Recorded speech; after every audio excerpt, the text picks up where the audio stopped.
momentum is a huge word obviously in sport. Clare had it after winning the All-Ireland here, but it just seemed to fizzle out then, blowing Wexford Park during the summer of 2014. So, and then when everything fizzles out, there's obviously trouble starts then. So it's a big test for Davy's management. I'm sure he's well up for it. Podge Collins leaving the panel, being around the under-21 team, winning the All-Ireland final. He was carrying water in and out. He's nearly on the pitch more times than some of the players were. So, I mean, you know, Davy will have to manage through that.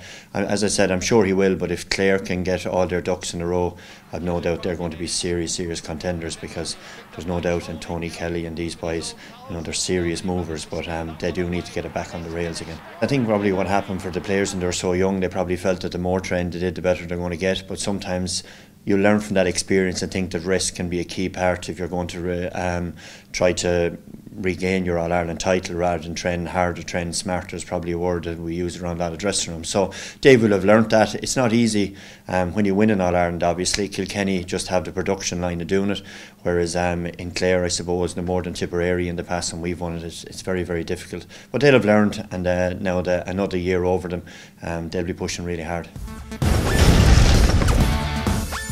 They've changed management. Anthony Daly done a fantastic job, and now with Ger Cunningham driving it at the top, Ger has gotten his chance now at the highest level.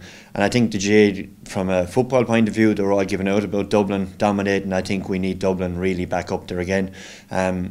Words like they're mechanical hurlers and manufactured hurlers, this kind of thing. I know if I was a Dublin player, having listened to that all summer, I'd get under a weight this year, and there'd be an extra couple of kgs going on with the temper I'd have of trying to prove it wrong. Now with challenging that into a productive team and a game plan, that'll be the challenge for Ger Cunningham and his backroom team, but I'm sure Ger will be able to do it. I think Kilkenny, as the benchmark, would have 20 to 22 players who can come on at any stage and make a difference.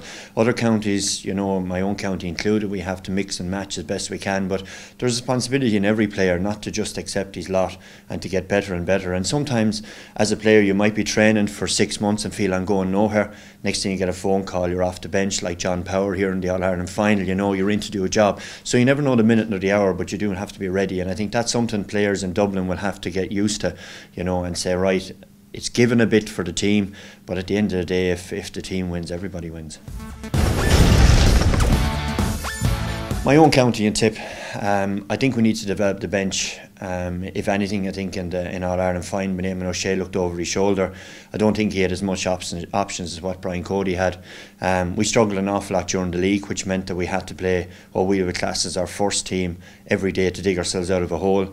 I think we'll have to be patient. At the start of 2015, the league, we're going to have to play an awful lot more players and persist with them. It's no point in playing Dennis Maher or Ronan Maher and these guys for 1 or 2 matches and then binning them and wrecking their confidence.